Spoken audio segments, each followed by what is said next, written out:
అందరికీ నమస్కారం. ఈ వాలంటరీ వ్యవస్థ కింద దీని మీద ఒక పెద్ద ఇష్యూ చేస్తున్నారు. ఎందుకు పొలిటికల్ వాళ్ళు ఎందుకు భయపడుతున్నారు నాకు అర్థం కాదా. ఇది ఒక వ్యవస్థ. 1985లో కర్ణం సిస్టమ్ తీసేసినారు. కర్ణం అంటే ఎన్టీ రామారావు వచ్చిన తర్వాత దాన్ని అబాలిష్ చేసి తహసీల్దార్ సిస్టమ్ని అబాలిష్ చేసి ఎంఆర్ఓ సిస్టమ్ వచ్చింది, మండల్ రెవెన్యూ ఆఫీసర్ సిస్టమ్ వచ్చింది. అంతకుముందు రిజిస్ట్రేషన్లు కూడా చేసుకోవాలంటే అందరు తాడిపత్రికే రావాల. దాని తర్వాత ఏమైంది, యాడికలో కూడా రిజిస్ట్రేషన్ ఆఫీస్ పెట్టారు. ఎంఆర్ఓ ఆఫీసులు వచ్చినాయి. ఎంఆర్ఓ అంటే మండల్ రెవెన్యూ అధికారి. అప్పుడు తహసీల్దార్ సిస్టమ్ ఉన్నప్పుడు పుట్లూరు, ఎల్లనూరు, తాడిపత్రి చుట్టుపక్కల, మళ్ళీ పెద్దవడుగురు లేదు మనకి, అది యాడికి గుత్తికున్నది. ఎందుకు చేసినారు అంటే ఈజ్ అంటే పని ప్రజలకు సుఖంగా తొందరగా అయిపోవాలనే ఉద్దేశంతో డివైడ్ చేసుకుంటూ వచ్చినారు. దాని తర్వాత ఏమైంది, జగన్ పరిపాలన వచ్చినాక సచివాలయాలు పెట్టినాడు. ఈ సచివాలయ సిస్టమ్ ఇంకా ఎందుకంటే ఎంఆర్ఓ సిస్టమ్ ఇంకా కష్టంగా ఉందని, ఇంకా దగ్గరికి రావాలని చెప్పి, ప్రజలకు దగ్గరగా ఉండాలని చెప్పి ఒక్కొక్క మండలాల్లో దగ్గర ఎన్ని కట్టినారా, పల్లెపల్లెకి కాదులే, మండల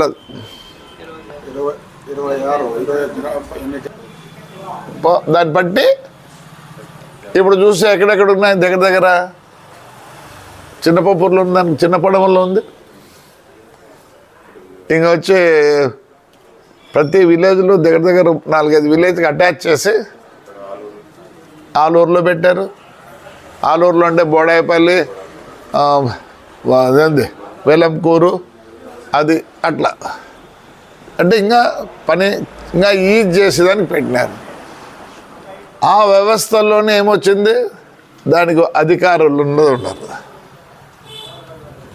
దానికి అటాచ్మెంటే వాలంటీర్లు కూడా.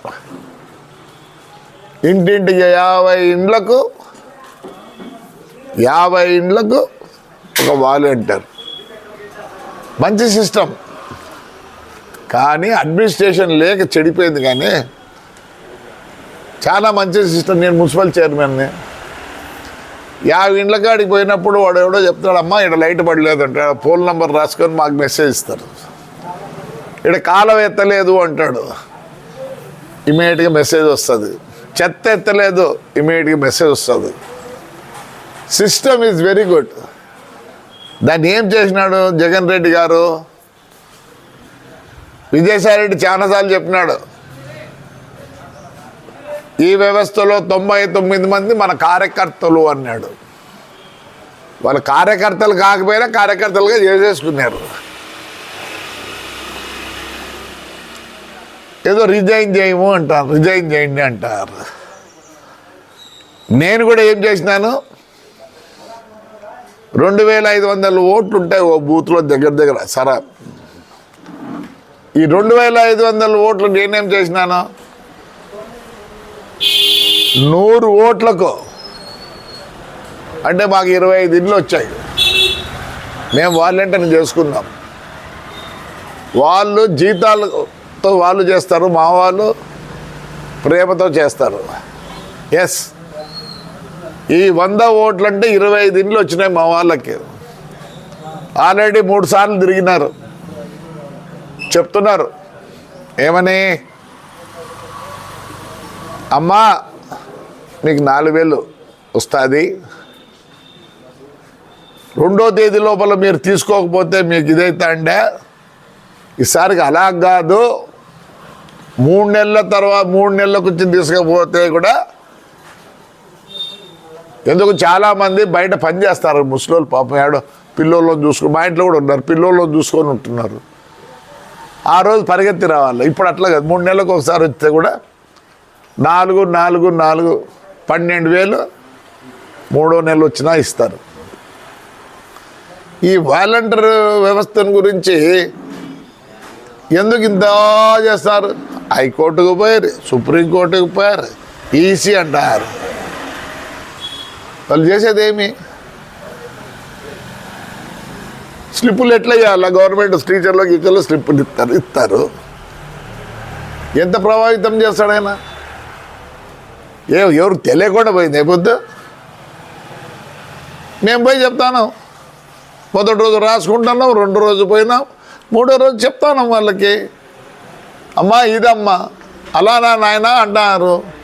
ఇంకోటి,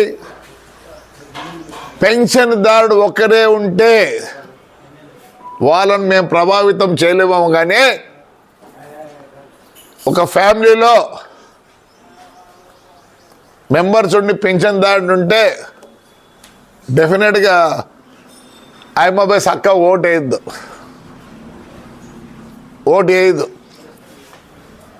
ఆ ఫ్యామిలీలో ఉండే